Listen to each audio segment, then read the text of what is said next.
How you doing? I'm Screen Door, and this is another episode of Screen Door's Tips for Older Backpackers.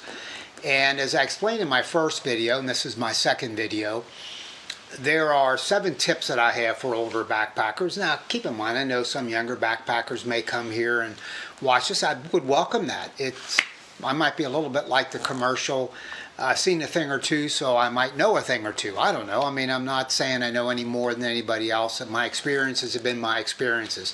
But they've been 60 years in the backcountry and maybe thousands of miles if you tallied them all up. So the backpacking standard, and I'm on my second tip of 7. The first is have fun if we're not having fun while we're doing this. And the second one is pack light. Because if you don't pack light, my opinion is you won't have as much fun because you'll be tired and hating it and annoyed and all of that. So the backpacking standard for pack weight goes kind of like this. There are the ultralight backpackers, and they are carrying in their base weight. Base weight are all the things you carry with the exception of consumables like water or food. So add in water or food, the weight will be different depending on how deep you are into the hike, how many stream crossings you have where you could replenish your water, etc. So your base weight will be, first of all, what we backpackers call the big 3. I'm going to go over that in a minute. That's where most of the weight is consumed by the big 3. And then the other things that you additionally carry for your comfort, safety, and fun, etc. So ultralight backpackers can have a base weight of about 10 pounds. Lightweight backpackers, I probably fit more into this category, can have it go up to about 20 pounds. My base weight is probably, 15, 20 pounds, depending on where I'm going, what season of the year it is, etc. More traditional backpackers will go above that, maybe 30 pounds. So I'm probably in that 15 to 20 pound range. And if you're an older backpacker coming into this, you might want to try to target that. You can tailor this your own way, but that gives you sort of a backpacker standard to go by. So here are the big 3.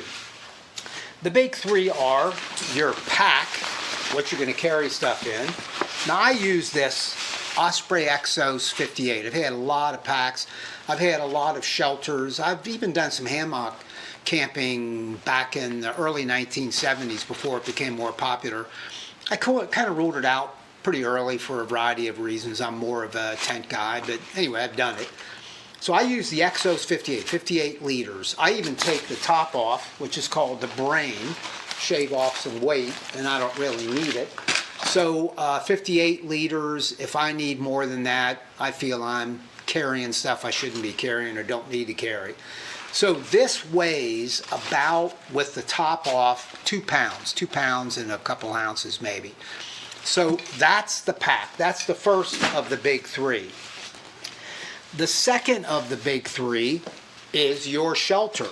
I've had many tents in my life over those 60 years. I've had Cuban fiber tents somewhat recently, and I had one. I sold it. I loved it. It just didn't, it didn't fit me real well. It's kind of small, not enough space inside. Solo tent. I've had all kinds of tents and all different kinds of brands. My tent of choice these days is the Nemo Hornet one person, so it's a solo tent, Elite. Elite means that they use even lighter ripstop nylon, and it makes it less weight. Now, is it more vulnerable to abrasions? The answer is yes, you have to be careful. But that's what I use. I keep the tent pegs and poles separate here because I stick them on the side of the pack. But the total weight of this is less than 2 pounds. I haven't checked lately. It might be 1.75 pounds, but it's something you could, if you decide to look at this tent, check the weight. And I swapped out the aluminum stakes for what do they call, carbon core stakes. MSR, I think, makes them, and they're lighter, shaved off a couple ounces. I do use a Tyvek ground sheet, a footprint as we call it, that goes under the tent. Made it myself. If you do that, be sure to make it a little smaller than the tent floor so that when the rain and water runs off the side, they don't find their way under the tent, and otherwise you're sleeping in a lake and the water will eventually push in. So I would use a footprint with this tent. The third and final element of the big three that make up a good chunk of your base weight, not all of it, but a good chunk of it, is the sleep system. I put it all in this one bag because I like to organize my pack, and I'm willing to carry another ounce or two of a bag to separate food from sleeping system from miscellaneous stuff. So I use a sleeping bag that is made by Z-Packs. And I love this bag, and it comes in a Cuban fiber bag which weighs grams, not even ounces probably. And the bag is a down bag, very high quality down. This thing cost me high 200s maybe. Again, all that stuff is easily researchable as you compare tents and packs and sleeping bags and all that stuff. But this is a down bag that has, as I recall, 900 fill, which means it's a very high quality down, which means the feathers fluff up really well. And therefore it gives you loft, because loft is what creates warmth. Now, this has no hood. I bought the one without the hood. It has a full zip so it can open up into a quilt, which gives you versatility, particularly in warm weather. And I bought the regular size because I'm 5'9", so that fits me perfectly. And I bought the more narrow cut. I don't weigh that much, and here's the deal on warmth with sleeping bags. You should buy as narrow of a bag as you feel comfortable in. You don't want it to be claustrophobic. You want to have some movement. But the reason you do that are twofold. Number one, you're carrying less stuff, less material, and you'll shave some ounces off that way. So this narrow cut, this regular size, narrow cut, full length zipper weighs slightly less than the regular size, full zipper, regular cut, and less more than the wide cut, because you're carrying less material. Now, maybe I'm just, cutting ounces, but you're going to find as you talk to backpackers, when you're trying to get your weight down, you end up having to do it, sometimes cutting it by the pound, there's where the big three come in, and sometimes cutting the accumulative ounces. Call us crazy, but we do that. So the second reason why you want to have a bag as tight as you can stand it is it'll keep you warmer, because what a sleeping bag is doing is not so much protecting you from the outside cold as it is maintaining the warmth that your body is creating on the inside. So if you have more room to move around and you say, oh, I love this, it's luxurious and I can twist and turn and spread my arms out, your body is trying to heat up that space unnecessarily too much. So that's the sleeping bag. Now, the other thing of your sleep system that's important and weighs something is the sleeping pad. So I use the Thermarest Neo Air X-Lite. And in a future video, I'm going to show you a great way to inflate these, because I do it with a garbage bag, modified, and I'll show you that, because that way you're not putting a lot of humidity from your breath into this. You're not getting dizzy at the end of the day trying to blow this thing up, with whatever it takes, 30, 40, whatever, how many puffs it takes. So that's my sleeping system. It is the, I think this is the 3/4 length, so it's a little shorter, but you can put something below your feet if you need to make it insulate your feet if that's an issue. I also have a full-size Thermarest that has a higher R factor, and I use that in colder weather. So that's what I use for a sleeping pad. So that sleeping bag weighs about 1.75 pounds from Z-Packs. This Thermarest weighs a little less than a pound, maybe 3/4 pound, maybe a little bit more. So again, not much weight for that. I do carry one of these. I got this at REI. It's kind of a hood, so since that doesn't have a hood on it, because that hood would just add weight, and I don't really use them much, you can cinch the hood down. So I skip the hood, save some weight, and I just wear one of these. This thing weighs grams. This is nothing. And if I need that, and if it's warm weather, I probably don't even take it. Then, final thing, pillow. Now, this is a pretty kind of cool trick. Can't remember where I found this, but I can tell you, so I couldn't even tell you what website to go to because I don't remember. But there probably are various companies that have these hospital emergency pillows, I think is how it's marketed.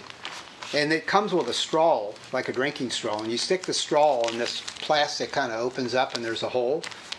And you puff some puffs in there and blow it up to whatever firmness you want. Slide the straw out and it locks off and holds the air to deflate it. Put the straw in and pressure it and it blows out the air. That's a pretty cool device. That thing probably weighs a gram. I actually have 2 of these, and I usually will blow up 2 of them and then stick them back into this bag, this stuff sack, and then slide this buff over the whole thing. So this is open at both ends, and this makes a pillowcase. And then here's another trick you should know about.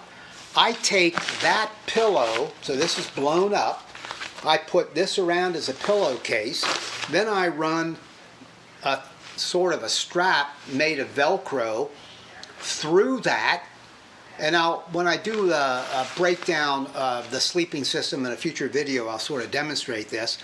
And then this thing covered with a buff with that strap running through it goes around the top part of the sleeping pad, cinched around the bottom, which is Velcro, and then this doesn't slide off of that slippery material of the thermarest. So that pillow stays in place for the night. When I figured that out, man, I thought, and maybe I saw that somewhere else. I don't know, don't care. It's not like I'm trying to steal an idea, but it really works. I love that.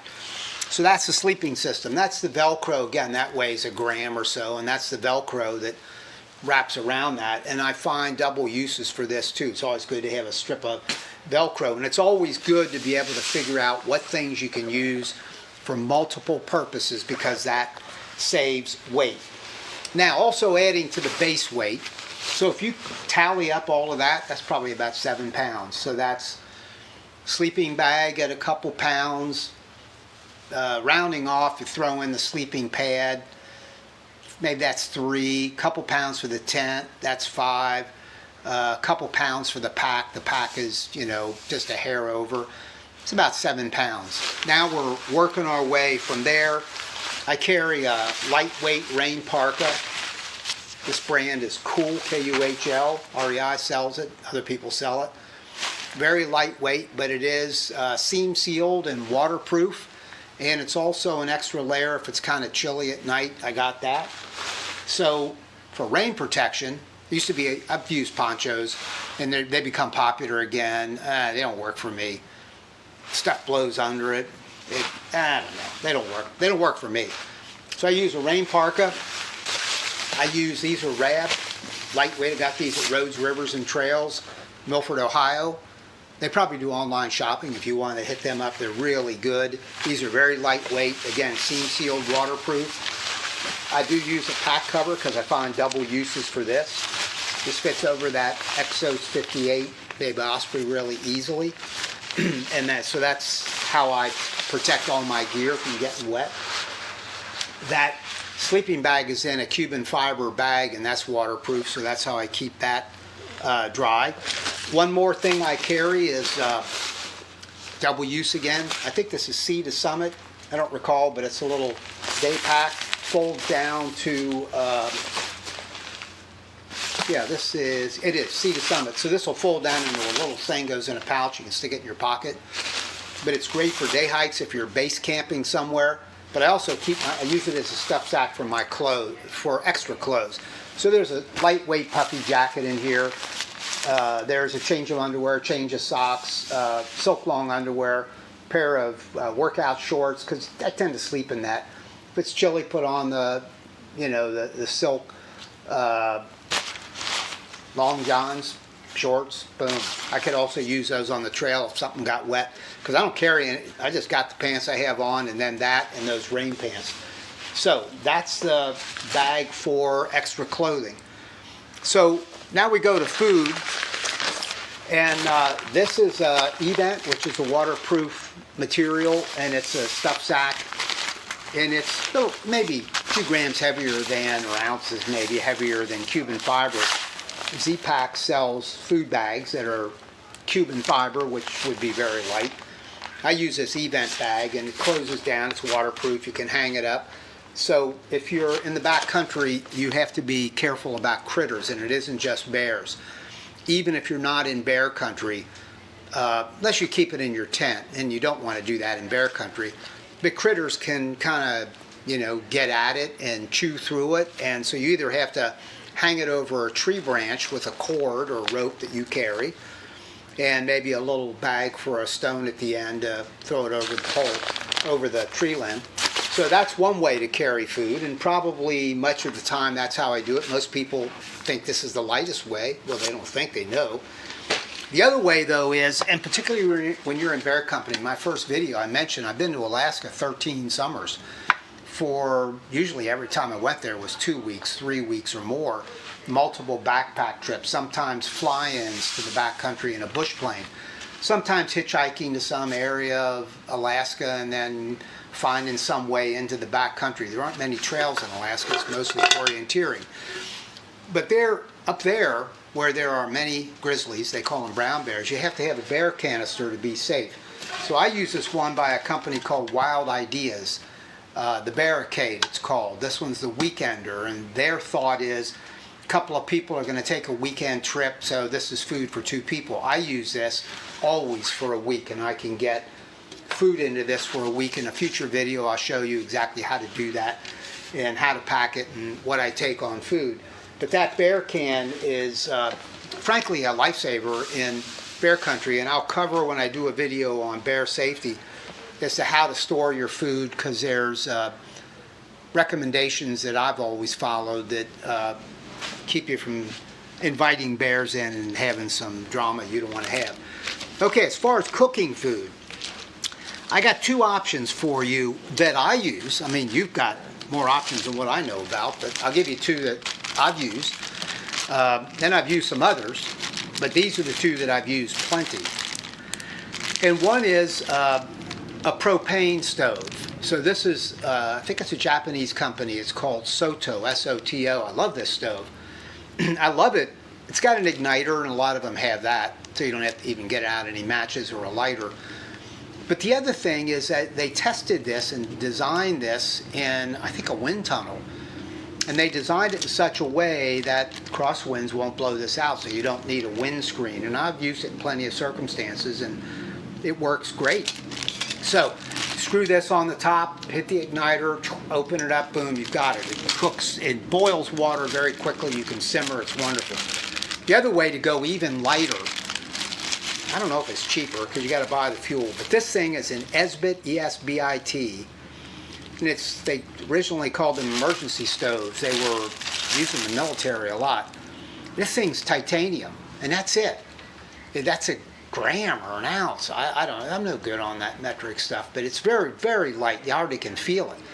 And this just rests on the ground like that, and then you put one of these white cubes, some sort of chemical thing, I think it's hexamine or something, and you light that, and that burns and consumes itself totally, but that will burn a pot of water, that will boil a pot of water, and particularly if you've gotten into using a warmer, also called a cozy, that can keep, you can boil something and turn off the stove or use just one cube and then drop this into this cozy, and it's got a top on it too, and that will cook food if you're trying to soften some pasta, let's say, or rice or whatever, and that will work. And so you can consume fuel by using a cozy or a warmer. My gear is titanium, and to be honest, we tallied up what all this costs, and this is just my way of doing this. There's a lot of way to spend money on recreation, bicycles, motorcycles. I've been there, power boats. I don't know, you could be one of those people that scrap books or golf, whatever. There's a lot of ways to spend money. I spend my money on this stuff, and some of this stuff, while I'm on that point, that pack costs $200 plus. That sleeping bag costs high 200s. That tent costs $300 or thereabouts. You can check these prices, but you can pretty quickly get up to $1,000. But by comparison, if you look at some of these other sports, golf or whatever, talk to some guys that play golf, I don't know, man, they spend some money too. And if you get into motorcycles, you spend thousands of dollars. So I'm not saying this is a rich man sport, but one of my tips is spend wisely, but you got to spend a little bit of money if you want it to be light, if you want it to be fun, and if you want it to be comfortable, and if you want it to be safe. So that's my short spiel on money, so people don't say, oh man, you make it sound like it's so expensive. I don't make it anything. You buy what you want to buy. I admit this is what I have bought, and I've even named the brands. It is what it is. So anyway, cooking that, you can, combine that with a warmer to keep things going, a couple kinds of stoves, couple last things here. You got to purify your water. You have to. That's a safety thing. And as soon as you get sick, you get giardia, you won't be backpacking much anymore, at least for a while. And it may turn you off forever. So you can treat your water by boiling it. Well, you've got to carry a lot of these in order to do that, so I don't do that. You can put iodine in and wait for a while, follow the directions, and that's okay. I've done that. And you can use a filter. I've used lots of filters in my 60 years, and I've had big ones and purifiers and pre-filters and blah blah blah. This thing's $25. It's a Sawyer Mini. You can get it at Walmart, REI, backpack stores all over the world probably. It lasts forever. This will outlive me. You can clean it by backwashing it. I use it with a smart bottle because all of the threads line up. And you reverse it and squeeze it and it blows out any junk out the back end. And I even also carry a bag that allows you to scoop the water up more easily and hang the bag, and the threading adapts to this. And then you can put a water container under it. That'd be your clean water. The bag is your dirty water. The bag's about that long and very lightweight, and you can filter it through gravity. So, always remember to make sure that you're keeping your water clean. Simple things like lights. And again, I'm showing you lightweight stuff. This is called a Petzl. Runs off a camera battery. And this thing pulls out. You can wrap this around your head so you've got a headlamp like an old miner's light. And that's enough light for me, to do what you got to do. So you don't have to have much of a big flashlight or even a larger headlamp with double batteries. You can if you want. But that thing weighs a couple ounces. First aid kit, I always carry one. And I've done a lot of Alaska trips, as I've mentioned. Most of my trips haven't been there, but I've done, as I say, a bunch of them up there. So when I go there and I do a fly-in, I want to make sure I've got what I need to handle what could happen where I'm not going to be able to get help very easily, short of them flying in with something. You don't want to do that if you don't have to do that. So you might look at that and say, that's too much first aid kit. Well, to me, it's definitely not if I'm going into the backcountry where I'm way out of touch. Oh no, I want something that has some basics, including a little book that talks me through how to do stuff. So anyway, if I'm doing a short hike, I use a little, a first aid kit that weighs a couple of ounces. Would be much smaller, but I want to show you the breadth of the situation. Maybe one of the final things is, do your business out in the outdoors. So I carry something that has a roll of TP. You can get that at REI, various places, Coghlan's it's called. And there's no, the cardboard thing's out of it, so it's very compact. And, carry a trowel to dig a hole or dig anything with that, and wrap some duct tape around it, because most of the repairs I've ever done in the backcountry have been done with a simple piece of duct tape. So anyway, that's how I go light. My base weight, as I say, it ranges depending on the season and where I'm going, and how heavy the first aid kit, a few other things. That's before food and water. Going to be somewhere between, for about 15 pounds. I might go over that, but it's not a whole lot. And if you want to go lighter, fine. If you have to go heavier because of your circumstances, fine. But that's my one of my first tips. My second one. First one is have fun. Second one is go light. I'm Screen Door with Screen Door's tips for older backpackers. Thanks for watching. If you like this, hit like, subscribe. I got more videos coming. Screen Door. Peace.